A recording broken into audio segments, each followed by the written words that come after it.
রাসূল কারীম সাল্লাল্লাহু আলাইহি ওয়াসাল্লাম বলেন, যদি তোমরা জান্নাত পেতে চাও, জান্নাতের ভিতরে যদি তোমরা ঢুকতে চাও, তাহলে তোমাদেরকে সিয়াম পালন করতে হবে।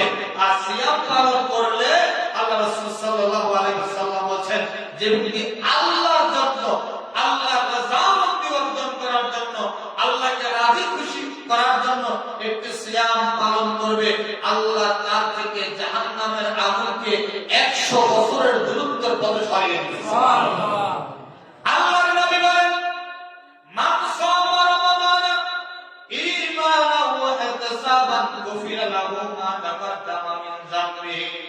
আল্লাহর নবী বলেন, যে ব্যক্তি ঈমানের সাথে সওয়াবের আশায়, ঈমান সওয়াব, এই দুইটা জিনিসের আশায়, প্রথম লাগবে কি ঈমান, দ্বিতীয় কি সওয়াব। ঈমান এবং সওয়াব এই দুইটাকে সমন্বয় করে যে ব্যক্তি রমাদানের সিয়াম পালন করবে, মা তাকাদ্দামা মিন যামবি, আল্লাহ তার অতীতের গুনাহগুলোকে ক্ষমা করে দিবেন। সুবহানাল্লাহ।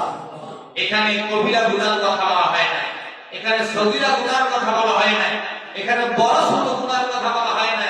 এখানে বলা হয়েছে যে ব্যক্তি রমাদানের সিয়াম পালন করবে, আল্লাহ তার অতীতের গুনাহগুলোকে কি করে দিবেন? ক্ষমা করে দিবেন।